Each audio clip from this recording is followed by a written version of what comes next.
Hey,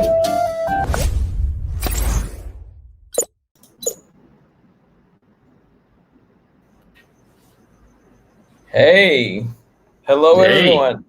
Hey Joe, a very, very good morning to you. Yeah, I got the coffee right here. You look nice and fresh. Yeah. Hey, not a better place to be bright and early in the morning. Or evening for you. Is it? Yeah, it's 8 p.m. over here. Is it 5 a.m.? Yeah, just clocked in at 5 a.m. Oh wow. Hey, look, thank you so much for agreeing to come on. Yeah, thanks for having me. Appreciate it. Okay, so everyone, so we'll go through a few things, and then we'll let the users, the viewers come on.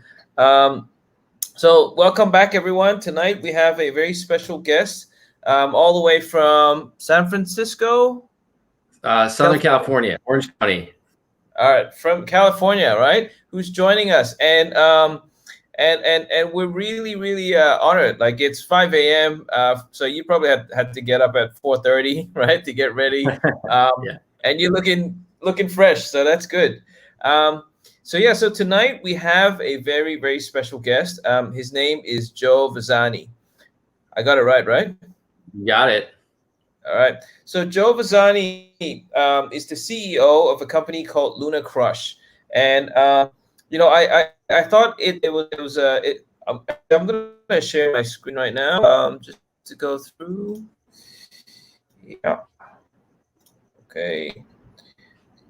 So Joe is wait, comes through. Okay, there we are. I'm just gonna present that. Okay. Yeah. So first off, disclaimer: anything that we do and talk about tonight is not financial advice. So don't go out and do anything silly, right? So consult a financial advisor if you're gonna do anything. So this is only for educational purposes only. So yeah, so tonight we're gonna talk about Lunar Crush. Lunar Crush is a company in the United States, and you have two very big names who are behind you, Joe. Right? You've got Tim Draper and you've got Techstars. Yeah, no, we've got some amazing partners that supported us along the way, and couldn't be more grateful. That's fantastic. And so I'm just gonna talk about what's been happening in the last few days, and then after that I'll pass it over to you to then talk about Lunar Crush and deep dive into it. Right? Sure. So at EquitiesTracker, as the viewers know, we're all about being data driven when it comes to investing, and so we found Lunar Crush to be a very interesting company, right? Because it's also a very data driven approach when it comes to investing, and it's also but in the crypto world, besides other stuff, you do look a lot into sentiment analysis because it's very community driven. And so tonight that's why we've got Joe on, and this morning, right? And so in the last few days, for those who have been following crypto Twitter, you'll know that Dogecoin has been pumping, right? It's gone off the and the reason it's gone off the charts is because there's been a bit of what would you call it, community thing I did on TikTok, right? Oh. Yeah, no, I mean, Dogecoin, and it's funny, which it's been around for a long time, and a lot of people know about it, and it's even kind of funny. People are like, Elon Musk is the CEO of Dogecoin. There's a lot of stuff out there, but yeah, I mean, I started seeing it, and we started seeing it pretty early, but yeah, TikTok and Twitter, and it's a little wacky. It's really funny. So for those viewers who are just tuning in right now, look at that look at that straight up, that straight line, right? That was the pump, and this was actually caused by there was one video, right, on TikTok, which I will actually play, right? But yeah, so TikTok was the one who let the Doge out, right? And I'll just actually I'll just play that video Let's all get rich. Dogecoin is practically worthless. There are 800 million TikTok users. Invest just $25. Once the stock hits $1, you'll have 10 grand. He says, tell everyone you know.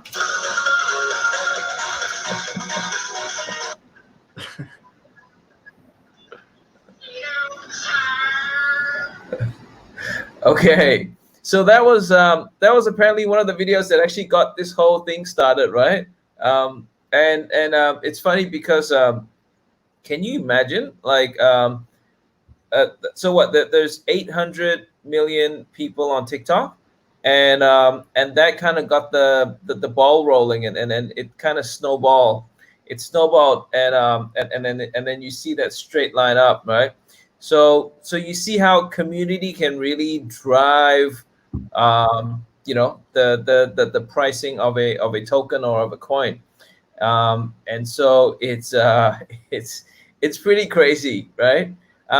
And so look, I won't talk too much. I just wanted to touch a bit on what's happening. But hey, but what about you, Joe? Like, what do you know about what's happened with this with Doge? Like, how did it go so crazy? Yeah, I mean, if that video doesn't remind you of 2017, I don't know what does. You know, and it's, you know, I don't even know if I would call that community building outside of just a pump and dump. You know, it kind of reminds me of, and people might not remember this, but what they used to do back in the day in the stock market with penny stocks is what they, you know, people would actually go and take a position in a penny stock, and then they would send mailers out. And they would send these mailers out to, you know, maybe some folks who are a little bit older, might not really know exactly what they were doing, but had, you know, a little bit of extra money. And they would send out a mailer that would say something along the lines of, you know, huge deal coming, or you're going to miss out on this, you know, this stock. And so you'd get these people that would call, you know, their brokers and say, hey, I need to buy this penny stock. I need to buy it. And, you know, so someone would spend $5,000 sending these mailers out, and they would pump something up. Now that's just extrapolated across, you know, TikTok and 800 million people versus having to do it, and it was free for that person. And so it's the same exact anomaly that's been happening across markets for years. And you know, when TikTok obviously gets a hold of something, and you know, it's not at the end of the day, it's just people, you know, that's what can happen. And it doesn't take a huge chunk of change to move something like Dogecoin that hasn't had a ton of activity on it. No, that's right. That's right. All right, so I'm gonna unshare my screen, and I'll probably just hand it over to you, Joe, and to talk about the Lunar Crush platform. Cool. I'm gonna share my screen here, and I've got two monitors going, so we'll see if this will. Cool. See, I'm not sure if I can see it on that side. First time doing Keynote on here. If you when I press this, can you guys see the whole screen going? Yeah. Yep. It's looking good. Cool. So it's a full screen for you. Yeah. It looks great. Good. Cool. Well, yeah, I just kind of go through this and you know, fill you in on everything Lunar Crush that's going on. You know, so we're a Lunar Crush, and we're, you know, social listening for cryptocurrencies. And so, you know, we want to make it super easy for people to understand. It's learn how social media impacts cryptocurrency markets. And, you know, just like you had a disclaimer, I also have a disclaimer.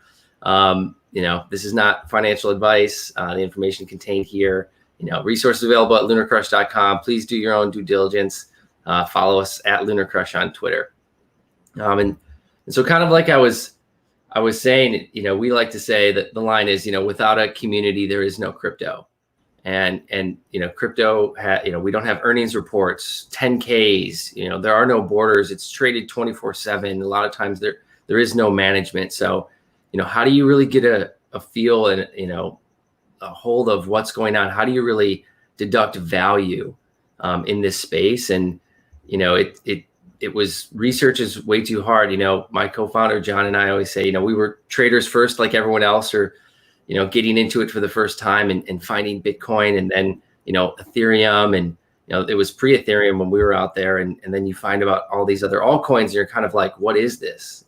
This is a intersection between, finance and technology and the double spend problem. And there's a lot of, research that was happening. And so you have a lengthy research time. At the beginning, you're out there scanning Twitter, you're on Reddit, you're looking at all these different news sources, and you're just trying to figure out what's going on. And there's a lot of spam, Dogecoin is a good example of saying, is that a long-term investment? Because I'm seeing these videos out there, or other people buying it. And especially when people are new to a marketplace, they don't really understand that well, what has traction, what has an audience.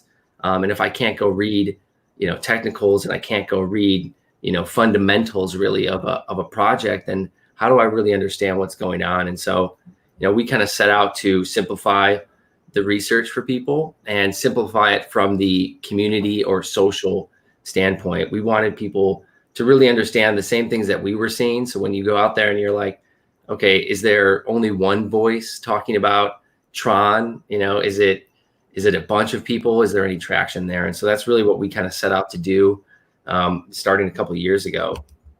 And the way we do it is we're out there and every day we're scanning all of social media for crypto specific data.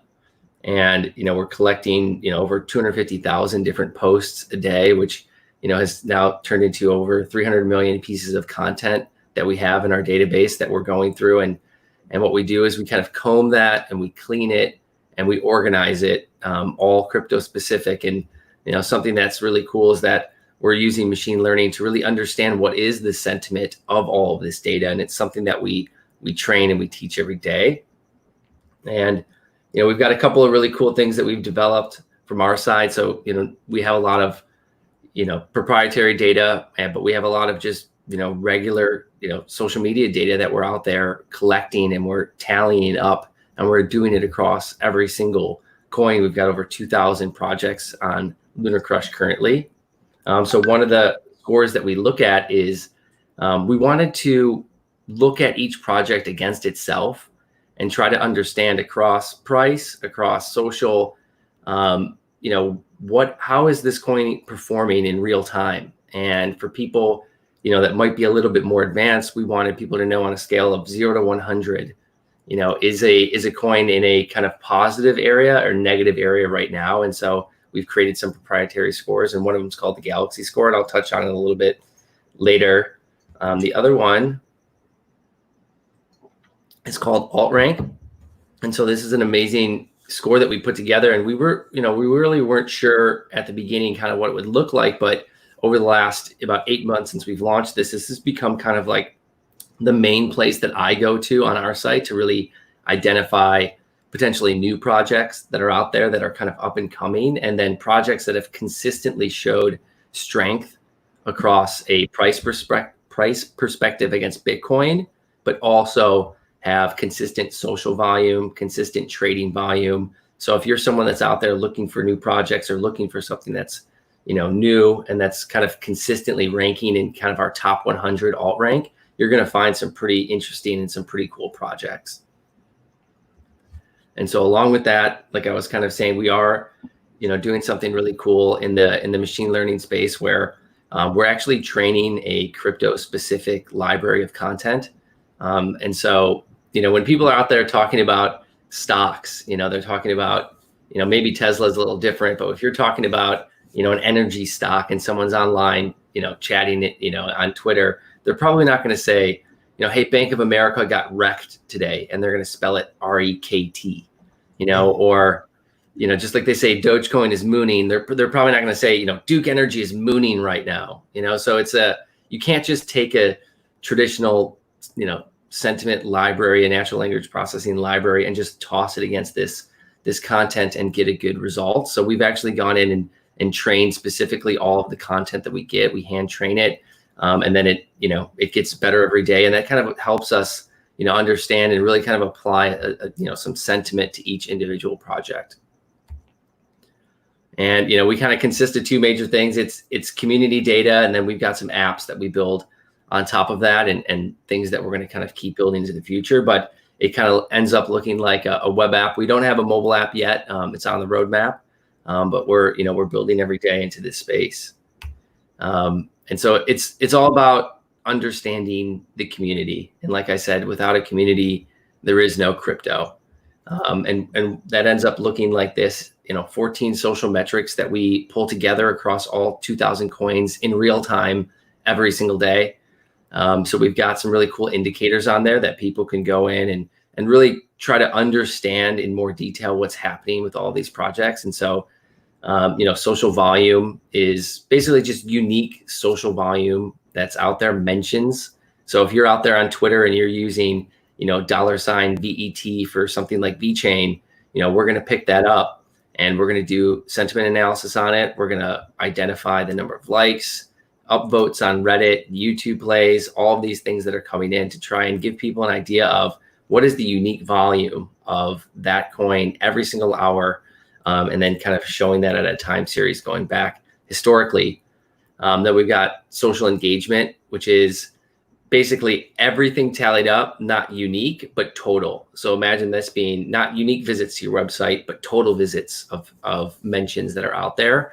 And so we can see some really cool things there where we see these crazy social engagement spikes. And I'm talking, sometimes you might have on a something like a Tezos, a decent sized coin, you might have 2,000 uniques an hour. And then once in a while, if there's some news or something that happens, you'll see this blast of like 1 million or 2 million engagements in an hour. And that's going to help people denote there's something going on right now. I need to be paying attention to this. And then we do our best job of trying to identify whether or not that's a positive or negative event that's happening. And I'll just go through a couple more social contributors. And so this is a new metric that we've developed that's really cool. It's basically letting people know how many individuals are talking about this project each hour over time.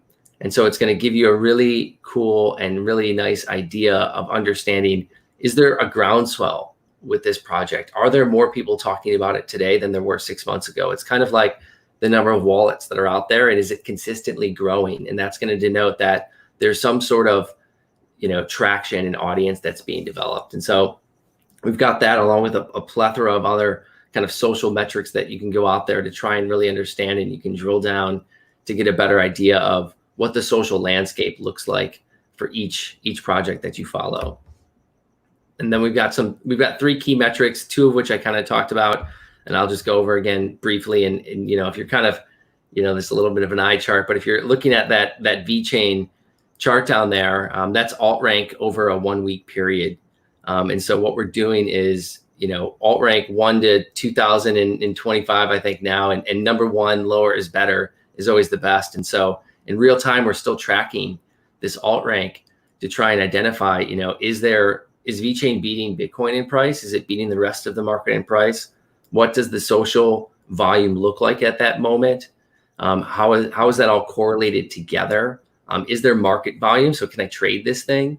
And so as that gets pulled together, you're seeing in some of these moments where, maybe VeChain is taking a break in price, that alt rank is going to kind of shoot up and say, hey, there's not a lot of activity right now, but as soon as there's price and social movement coming in conjunction together and they're correlating, that alt rank is just going to slam down to number 1. And that's going to kind of let you know that, hey, there's something going on here that you should be paying attention to. And like I said before, if that alt rank is consistently getting back into that top 10, you definitely need to be paying attention to that project, which means it's a quality project that's out there. All right. And then, for us, it's always about diving deeper, right? Like you always have to keep going down and drilling down. And once you kind of identify some of these top line metrics, you really want to start to kind of figure out on a little bit more of a coin by coin basis or a project by project basis what's happening. Once you get that social engagement notification or you get something that's happening. And so we've got, another section where we call it feeds. And this is where all that kind of raw data is going to come at you. And so we've kind of organized it and we've kind of cleaned it for spam and for, maybe content that doesn't have a lot of engagement, so that some of the, more pertinent stuff is really bubbling to the top. And so you're going to get a better, idea of what's happening. And so it's all quality data that's coming through here. Of course, like I said, 250,000 pieces a day by coin. Sometimes things, do slip through that potentially might not be as relevant, but we're working every day on the machine learning, and it only gets better to kind of clean and make that happen. And then another section that's awesome, once you really get in here and start to identify the different pieces of news, and maybe you're finding some YouTube videos that you never found before. We also have an influencer section. And so what we're doing is we're trying to identify people that are influential on that specific project. And so if I'm on the VeChain page here, I'm looking at people that are over the last week influential and have posted and have, decent engagement, have a decent following. And so it's going to help you get in there and find some people that might have some, interesting voices, or have posted some cool charts, or, are really influential across that project. And then you can even dive further into that. And it's all about transparency and, the reliability of that person. And so you can see over time how many times they have posted. You can see what other projects they're influential on. So if you've got, depending on the trader, depending on the person, if you've got someone that's only posting about one coin, which is fine, you maybe are only interested in that one thing, but are you getting a non-biased, opinion from someone, if they're only talking about one thing, or if they talk about a lot of things. And so it just depends on what you're looking for. But and each trader and each person is different. And here's Mati, who's an advisor of us. Here's his page, and you can see, he's out there posting, sometimes up to 10 to 15 times a day. He's posting across a bunch of different projects, and he's out there. And so you can kind of dive deeper and really try to understand a little bit more about the people that you're trying to get, involved with and follow. And then, I call it uncover to discover. And I think some of the coolest part about what we do is when we pull all this data down, we have it organized. I spend a lot of my time actually on our markets page. And it's because I can rank and sort by all of the different 22 metrics. I can do it across all the different coins. I can do it by just my favorites. And so, you can see this page, this is just, by market cap. These are the top coins that are out there. This was just a screen cap from yesterday. You can see it's by market cap 1 through 7. But, when I sort, you can see this page looks a little bit different. And I sort by something like alt rank, obviously yesterday, look at what was number 1, right? We're looking at something that was off the charts with social activity, and then, off the charts with price. And, like I said, drilling down to find out what's happening. This is where you would start to go into Dogecoin, and you would start to see in some of our feeds and some of our content that, holy cow, maybe this is not, a fundamental change in Dogecoin. Maybe this is not a huge, groundswell of contributors over time that have really increased the value of this. You'd see a massive social engagement spike, and very quickly you would probably find the TikTok videos, or you'd find people posting about the TikTok videos in other places. And you'd say, okay, like if I'm getting into this, I'm risking the pump. Is there another 10% left? And you're risking that piece, but what goes up must come down with something like that.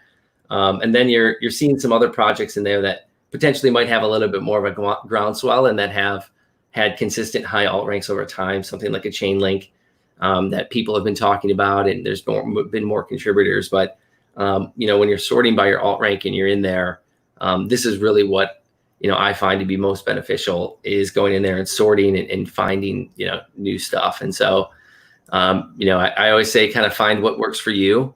And here's kind of an interesting graph that I put together of, there's 3 different types of investors in my eyes. There's people that are not investing. You're just not in the market yet. You don't really know what's going on, and that's a huge investor pool.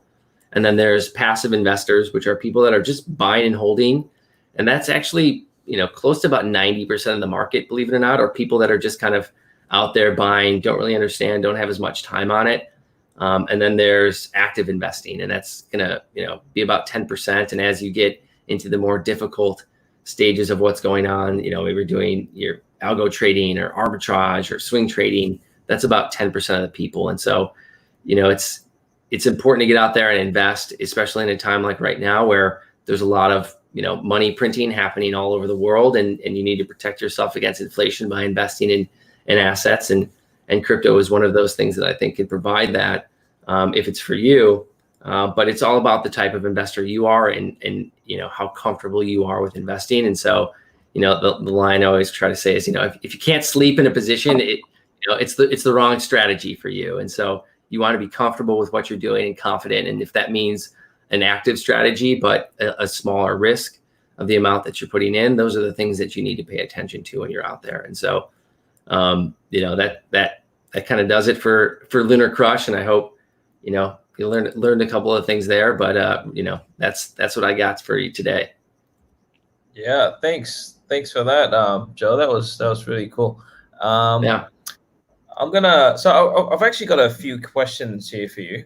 So that you mentioned, because you've got some proprietary metrics that Lunar Crush, that's unique to Lunar Crush.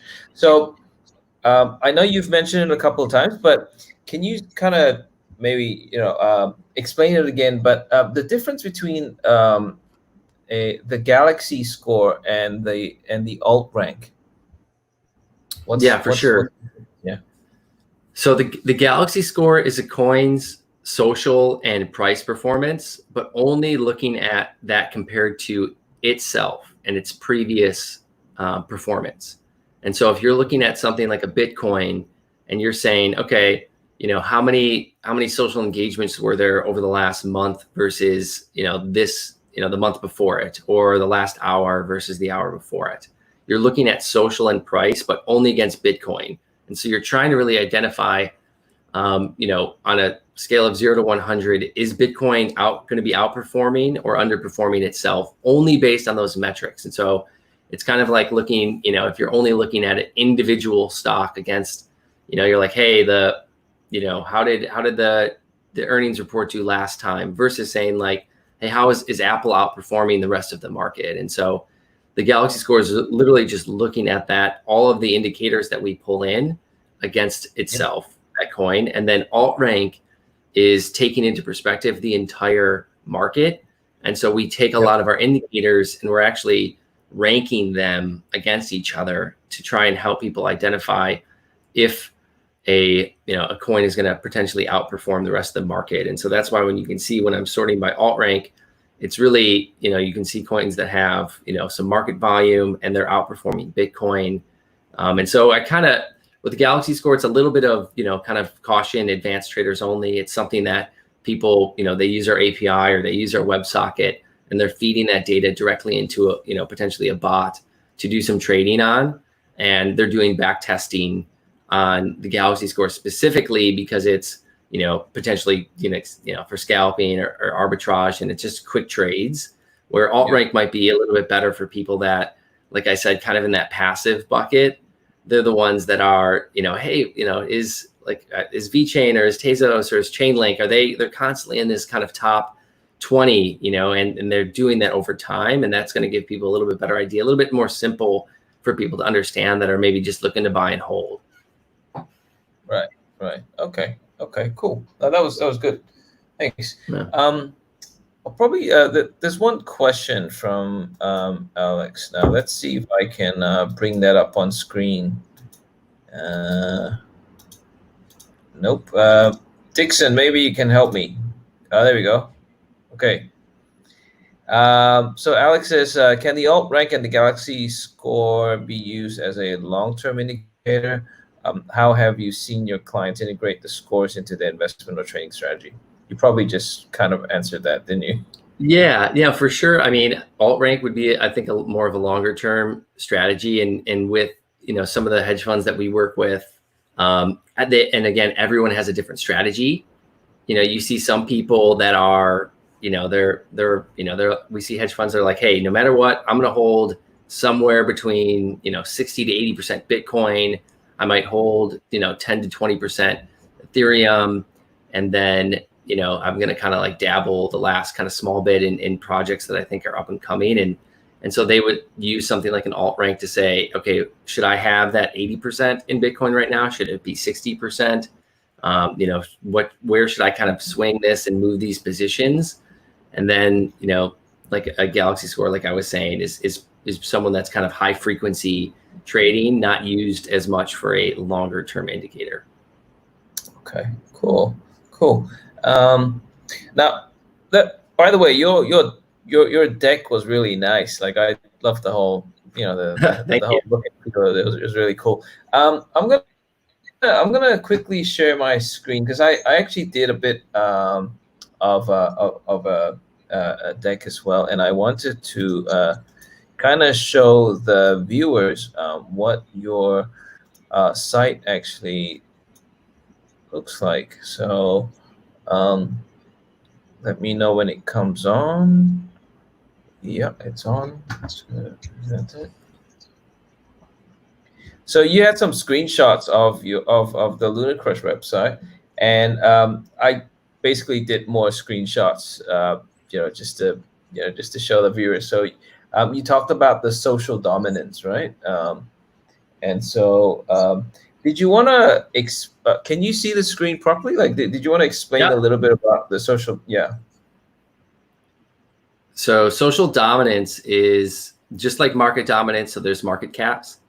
And, Bitcoin is kind of always, you can see in the top right corner there, 61.74%. It's always kind of been in that range. I mean, sometimes when Bitcoin is running, it's up towards almost 70%. And then, you'd probably say right now it's towards the lower end, and it might continue to get pushed down if this kind of DeFi, I'm going to use the word bubble, but, this DeFi, these projects keep running, it potentially could get lower than that. And I think into the future, it probably will be lower than that. But that's all the different market caps, right? So, something's got a small percentage. And so we wanted to do something similar with social volume, because we wanted to really see, is a project's social dominance outperforming its market dominance? And if it is that potentially an offset that would lead you to believe that, its market dominance might go up. And so if something has a larger share of voice out there, it potentially means that the traction in the audience for something like that is going to continue up in the future. And so, pretty wild right there, seeing something like Doge, which is 12% of the voice, where, Bitcoin is 29% of the voice. And so obviously there's some outperformance there when it comes to the amount of, social that's out there. And so, yeah, you're looking at social volume, which I said, unique kind of comments that are out there, engagement. I mean, look at that, 79 million engagements across all the different platforms that we're looking at versus, it's outperforming something like an Ethereum, which is the number 2 coin and has been for a long time. Yeah, that's pretty crazy, isn't it? And then, so you also track, so the Lunar Crush platform also tracks influencers, right? Like, directly. Yeah, no, we wanted to, we're all about transparency. And, at the beginning, when you, like, I'm sure a lot of people did the same thing when you started to kind of investigate cryptocurrency and you started to trade a little bit. You saw a lot of voices out there, out on Twitter specifically, which kind of seems to be, the watering hole for crypto is, we wanted to really see, who was influential and who did matter. And we wanted to see that across each coin, and who were people liking and engaging with, and was it real engagement? And so when we started to build this out, you see a lot of people like Cointelegraph will do, the most influential people in crypto in that year. And, and Cointelegraph's amazing. Like, they do an awesome job. Like, I don't even know how they push that content out so quickly and how much of it, huge fan. But the way they said in there, how did they identify who was influential, was they just asked everyone at their office, right? And so it was like a time, a stamp of time in place and memorialized there. And that was just a couple people's opinion. And so we were like, that wasn't enough. And so it was like, well, how do we identify as influential? And we're doing this in real time, 24/7, every day. And it's, dependent on all of the data that we're pulling in. And so you're going to know in real time all of the people that are influential. And so we wanted to go in there and just, when we ran this, there were some people that, we thought would be ranking on this list that weren't. And then there were some people that were ranking on these lists that we didn't really, think were. And we're like, wow, like it depends on, that person's specific following, and it uncovers people that you otherwise might not have been able to follow. And so we do it across coin, but we also do it across the entire marketplace. And so, you know, you see someone like J.K. Rowling who only posted 15 times about Bitcoin and Ethereum, but since the massive following that she has, I mean, if you go to a 6-month, she's like number 2, you know, behind a Cointelegraph, who, like I said, it's just an amazing job, just tons of content. But it's pretty crazy that someone posting 15 times versus someone that's probably posted thousands of times could be as influential. But when you have that reach and that audience, you know, that's what it does. And that was a, you know, a huge moment for crypto. Yeah. Wow. Okay. That's cool. That's good. So instead of so is it possible that, you know, like instead of, you know, just following individuals on Twitter, like, you know, you should see the amount of notifications that come out of, you know, on my phone. I could just go into Lunar Crush and I can just go straight into this section and see where the influencers are and what they're doing, and kind of just, you know, drill down from there. Yeah, and you can do it across each coin too. So we've got a kind of a main app for influencers, but, you know, on each coin detail page, as we call it, we also have the list of influencers that are, you know, influential against that coin. And I mean, some people are influential across multiple. Some people are only influential across that specific one. And so, but we wanted people to be able to drill down and find that information for themselves. That's really cool. That's a really cool feature. Oh yeah, so this was Pierre. I don't think I'm following him. But I don't know. So whoever put the screenshot in there is following him. That's right. And then, oh, right. Yeah. So you mentioned that no, if you were to then look for a specific coin, and then it would be the influencers for that coin, right? You can drill down to that level. That's really cool. So you can go across and just kind of add whatever coin you want. I mean, some of the ones are so small. I mean, we get, you know, believe it or not, everyone's like, you know, the days of 2017 and new coins is over. I mean, we get requests, probably 5 to 15 requests a day to add new projects to Lunar Crush. It's so much that we were overloaded with the number of requests. So I appreciate everyone's, you know, we're adding them as fast as we can. But, you know, people are getting in there. And so as we kind of pull that data, you know, some of the smaller coins might only have a couple people that are influential, or maybe just the project's handle itself is the only one. But that's also a really good indicator for people to understand that, you know, maybe there's not as many people out there talking about it. And if the only people that are talking about it is the project itself, and, you know, no one else is kind of adding on, then that's something you should understand. So that could be an indicator that it may not have that much of a following, and therefore might not be doing the right thing or something. Yeah, right? Exactly. Cool. Yeah. So can we? I know you've explained the Galaxy score, but this looks really cool, right? It's a pretty cool visual analytic. Do you want to talk a little bit more about this? Sure. And I'll let our designer know. Appreciate that. But so yeah, Galaxy score, it's on 0 to 100. You know, higher scores are better. I would say that most projects, most of the time, are fluctuating anywhere from probably like a 30 to, you know, a 90 would be pretty high. Anything above that would mean, like, you know, things are outrageously high for that coin. I mean, I'm sure maybe Doge is probably up there yesterday, but, you know, so price score at the top there.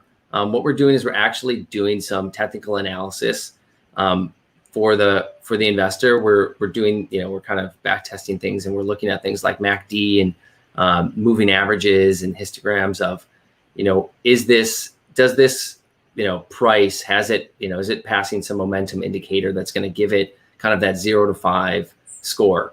And if it's a 5, it means that it is kind of firing on all cylinders when it comes to, you know, it's outperforming its price technical indicator. And then average sentiment is across all of the social, is that sentiment that we're using the machine learning to identify. Is it 5 would be higher? So is it a positive sentiment that we're getting from this, or is it a negative? And so that's trying to kind of help us if there's, you know, some price movement upwards, you know, and sentiment's high. And then social impact score is kind of, it's looking at all of the unique social that I was talking about, so social volume, and it's figuring out, is social moving up or is it moving down?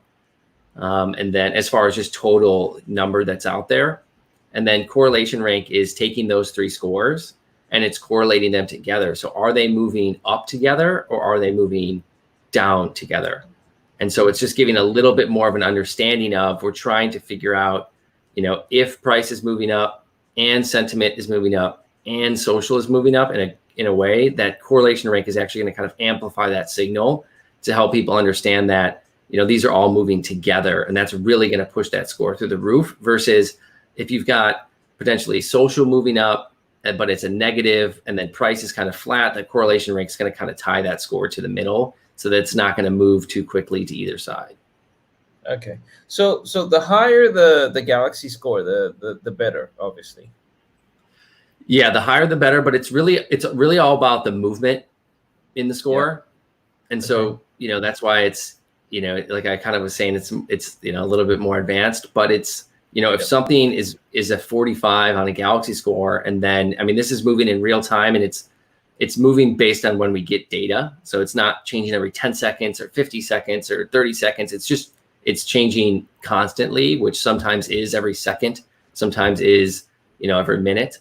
And then, you know, so you want to see, you know, if the Galaxy score is kind of flat over a period of time, and then you see a big jump up, that's an indicator that something's happening that you should be paying attention to, or vice versa, if it's kind of moving down. And that's why we do see people using this algorithmically to say, you know, if the Galaxy score is moving up and it's a buy option, you know, and then as it's moving down, you know, as a momentum indicator again, to get out of it. Cool. That's really cool. And you have customers who are using your APIs to then plug that into their trading bots to then sort of make decisions, right? Buy or sell decisions, as one of the indicators to help them make decisions for the bots. Yeah, you were breaking up a little bit, but I think what you asked was, are people using the API to trade algorithmically? Yes. Yeah, so we have an API, and then we also have a WebSocket. And so, you know, if for people that don't understand it, the API is you call an API, so you request the data, which you can do very quickly. And so people use our API to potentially, you know, they pick up our data, and you know, we have exchanges that use our API to kind of create engaging content on their exchange to keep people, you know, understanding in one place in one time. And then our media sites, and we have widgets that people can kind of go out there and pick up if they want to take some Lunar Crush data and kind of show it on their site. And then the WebSocket is basically just like a waterfall of data. When we get it, you get it. And so as that data comes across, that's where people are using that score along with the rest of our data to create kind of their own signal, so they can kind of slice and dice it as they please. Cool. That's really cool service. Yeah, so I think this was just to have a look at. Yeah, this was to include the Galaxy score, right? In your site, and I don't know. Did you want to talk a little bit about this page and the dashboard and how, you know, how someone new could, you know, look at that and kind of use that information?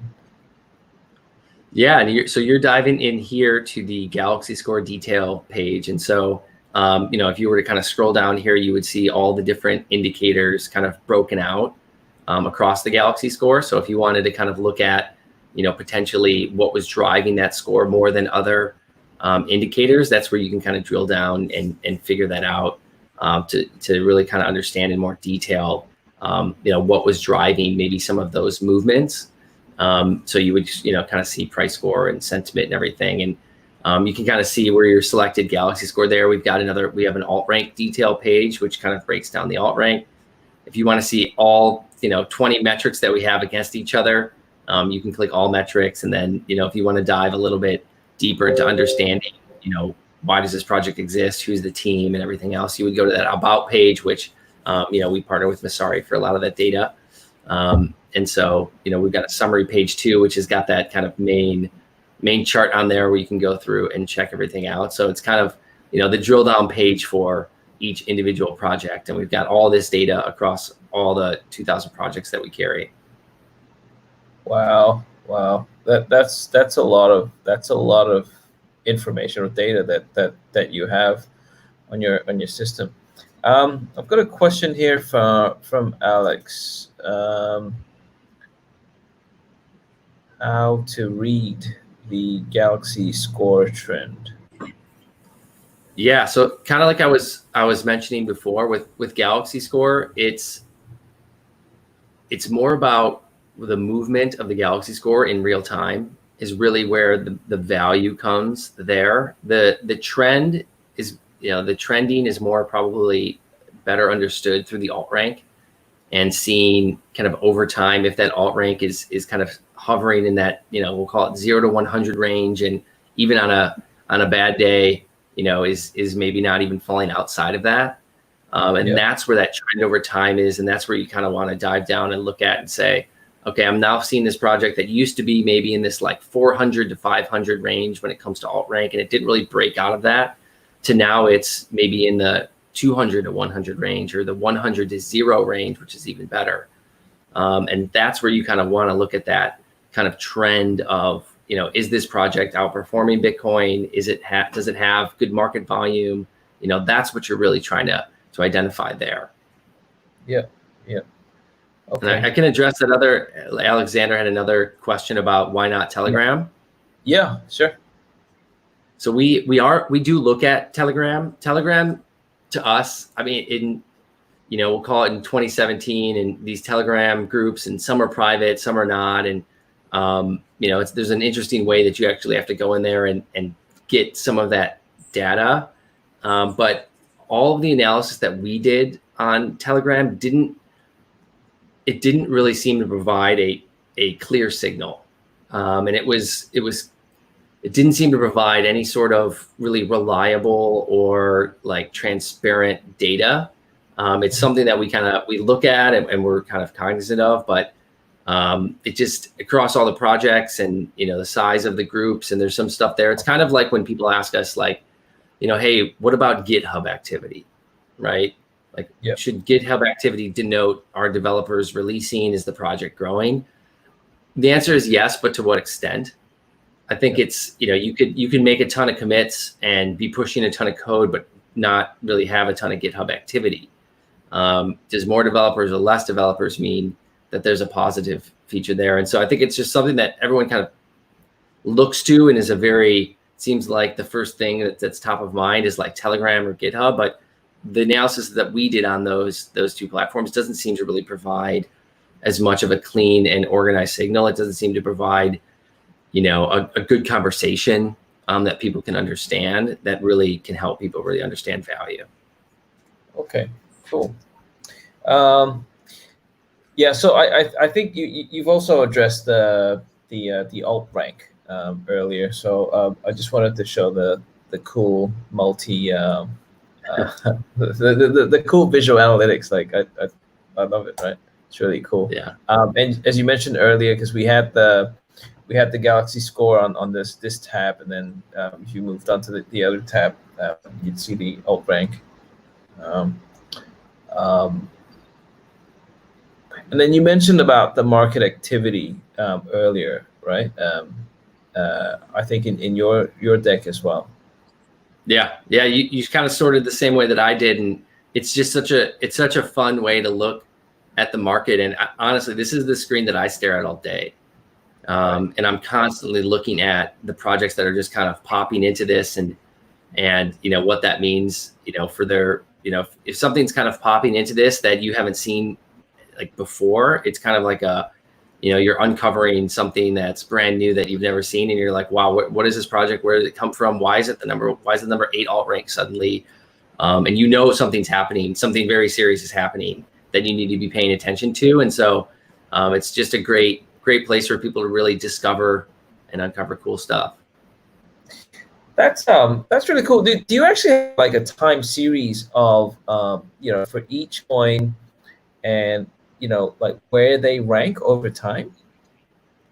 Yeah, for sure. Yeah, if you dive down into the coin detail and you're looking at that alt rank, I mean, that's what you're seeing over time. And so we've got, 1 week, 1 month, 3 months, 6 months, and a year buckets of where that alt rank is. And so between that and something like a social contributors, and if you're seeing a trend line there over 6 months of slowly increasing, and there's a new low of social contributors, so unique people that are talking about it, and you're seeing the alt rank kind of coming down and trending towards the top 10 alt rank over time, that's going to be a really good indicator that there's a project out there that's really doing something right.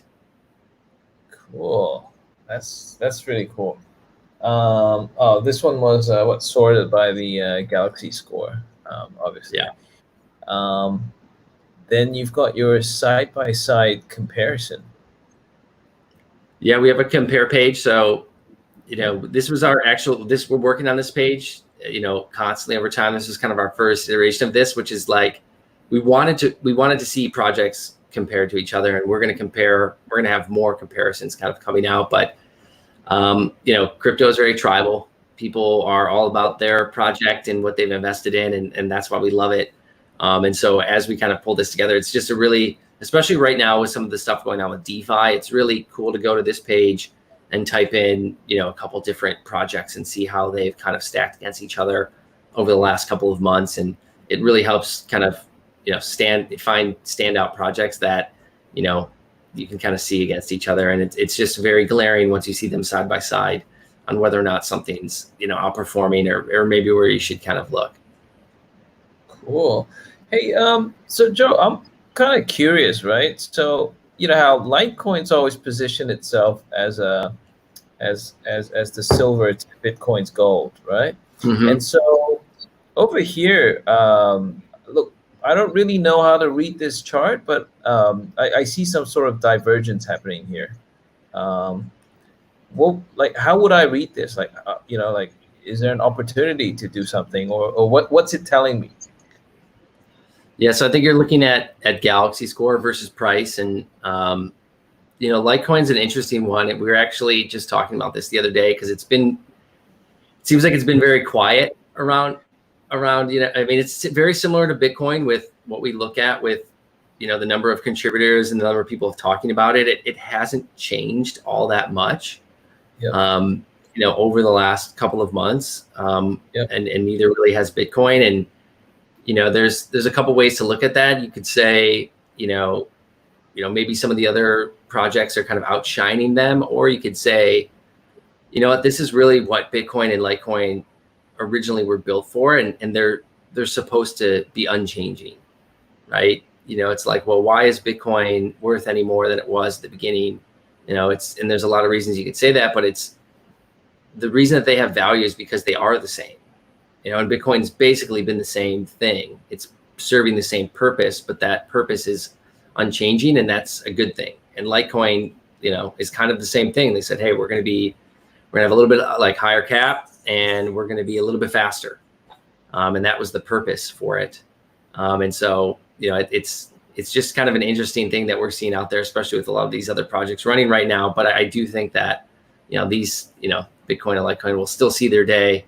And they've got, great kind of people and foundations behind them, which is awesome. But to read that chart again, it's going to be, when you're looking at something like Galaxy score, especially with something like a Litecoin, which is, kind of been in a range of trading, that would be probably a hotspot for some people that are saying, okay, I know Litecoin's been anywhere from 29 to 50 over the last couple of months. And I'm looking at things like a big dip potentially in a Galaxy score as potentially a purchase, or maybe a momentum trade or swing trade.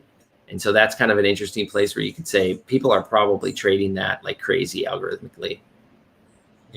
Yeah. I mean, there's quite a lot of volume for trading, obviously. Okay, that's interesting. Hey, so the flavor of the month, is also DeFi right now. And based on Lunar Crush's platform, what have you seen that's interesting, or any insights that you'd like to share with the audience? I'm gonna unshare.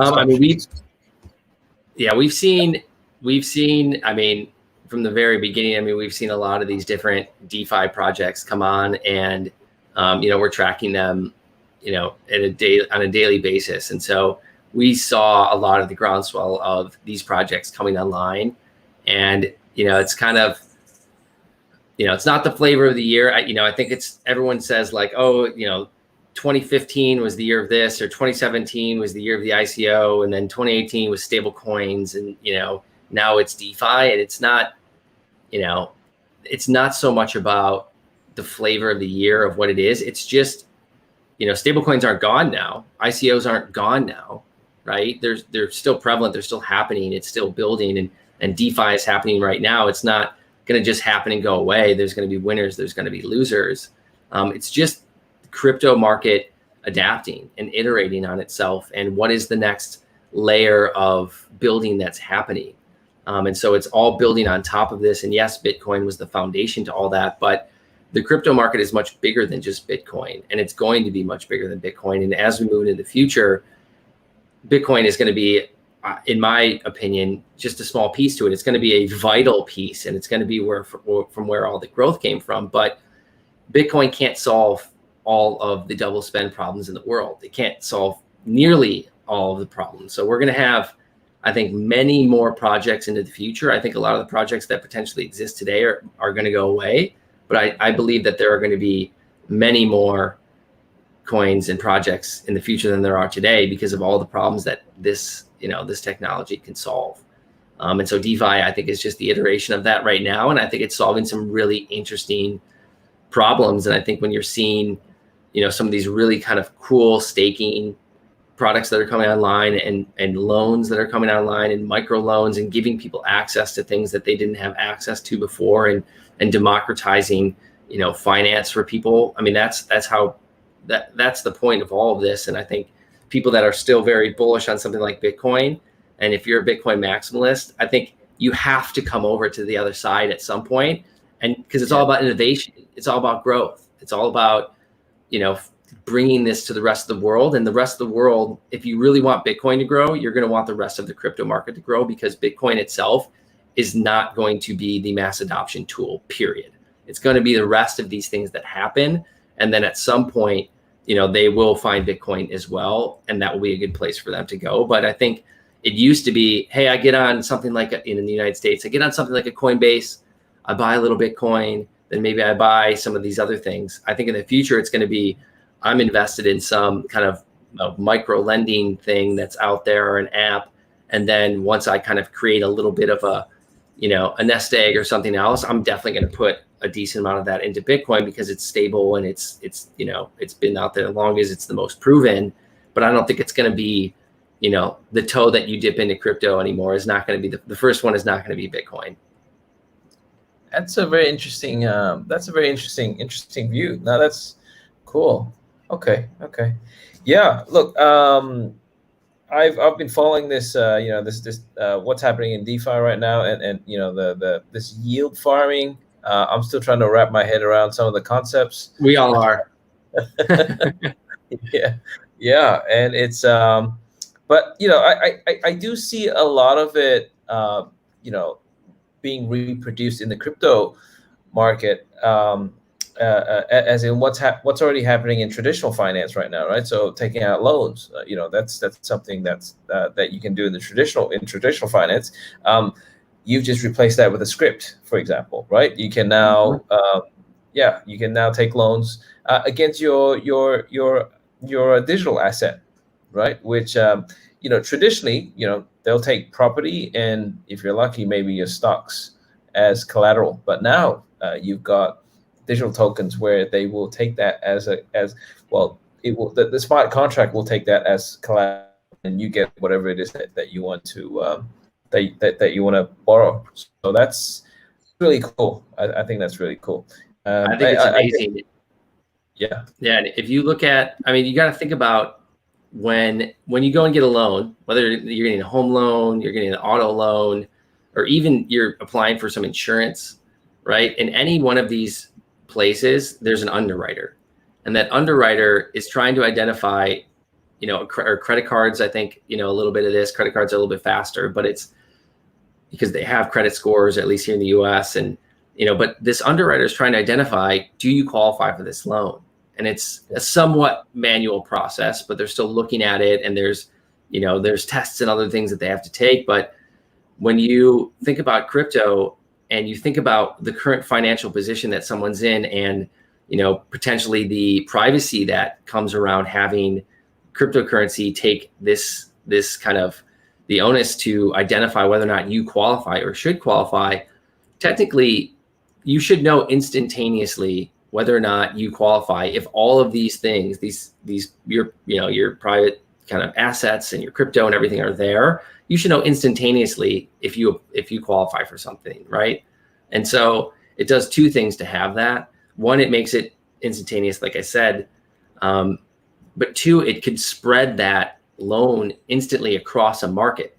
So what they do with home loans right now is you do this long process. They take your loan, and once the bank has your loan, they actually just sell it, right? Most of the time they service it for you, but most of the time they sell it to the government, and then they, banks and other people spread that risk across the market, right? It's the same thing. It's securitization, but it should happen instantaneously.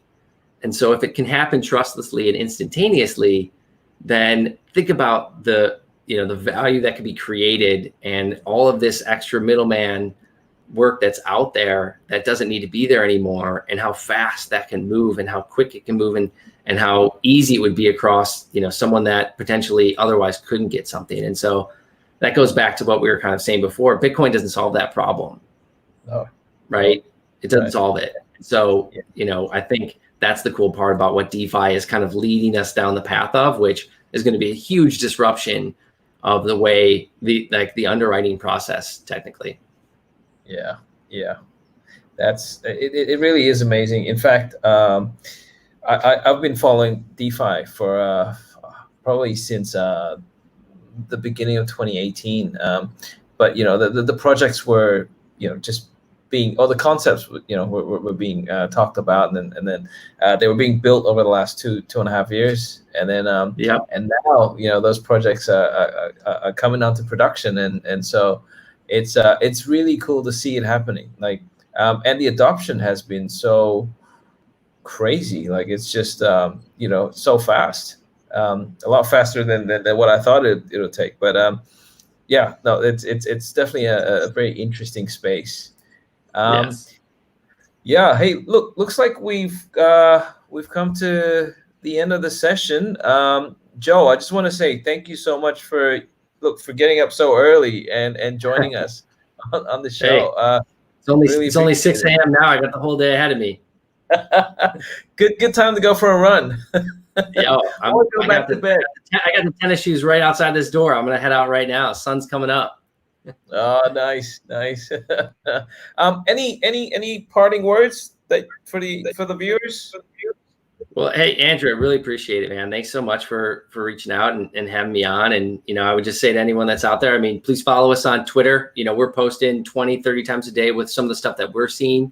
So it's a good place to kind of understand a little bit more of the way that we kind of view Lunar Crush and view, the cryptocurrency market. So yeah, give us a follow there. LunarCrush.com is free. It's when you sign up, you get access to everything. So get in there and, start diving deeper. Yeah, it's a really cool project. And I love the whole data-driven approach to looking at it. So it's fantastic. Love it. I love the the UX. I love the graphics that you guys are putting out. The design, love it. So thank you so much. And I've just followed, and thank you so much, Joe. So we'll catch up soon. Sounds good. Enjoy your tennis. I will. Can't wait. Thanks, Joe. See you later. Bye-bye. Bye-bye. Thanks, guys.